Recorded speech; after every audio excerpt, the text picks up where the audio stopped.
Another Preba Hao chalked up for the books at the Sheraton. First fight of the night, Austin Petros with the win over Chris Kanata. Petros landing shots to the body of Chris Q. A questionable low blow by Petros puts Kanata down late in the first round. After a 5-minute timeout called by the ref, the fight went on as the sound of the bell rang for the fighters to start round two. Kanata was unable to answer the bell, awarding the win to Petros. Peter Paul Fearon and Rick Torres brawling it out in their matchup. Fearon dropped Torres a few times, but allowed him to get back up to his feet to keep the fight standing. Torres countered with a few hard shots that landed, but Fearon took it and kept pressing forward. After 2 rounds, Torres didn't answer the bell for round 3, giving the win to Fearon in his Preba Hao debut. Melvin Kanata picked up the win of the night, seconds into round 1 over Robert Galliendez. Kanata and Galliendez throwing for the fences, letting their hands go at the sound of the bell.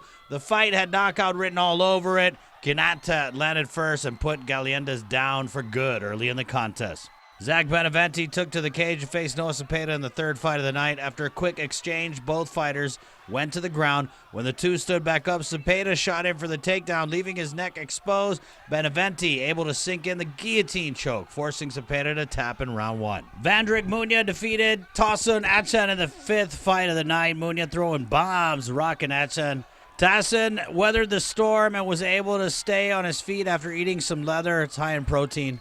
Vandrick running out of gas, able to get out of the first round. When the bell rang, Atsan wasn't able to answer the call, giving Munya the win by way of no mas. Terrence Stewart was impressive in his debut over Brandon Mendiola. Stewart, the bigger of the two, shot in for the big takedown on Mendiola and kept the pressure on his opponent. Terrence took his time and eventually got the mount and started to rain down blows, forcing the ref to call the fight. Aaron Judikba and Justin Tanguilig went all 3 rounds. Great fight for an amateur bout. These two guys put on a great show. Judikba landed some hard leg kicks that were very effective in keeping Tanguilig guessing. Aaron proved to be a well-rounded fighter and was the aggressor throughout all 3 rounds, picking up the win by way of unanimous decision. Peter Beneventi was successful in his Preba Hao debut. Beneventi squared off against Preba Hao vet Jayton Gumabon. Once the fight went to the ground, Beneventi didn't waste any time working for position. Gumabon unable to shake Beneventi off his back. Peter Beneventi slipped in the rear naked choke and squeezed until he fell to tap for the first round win.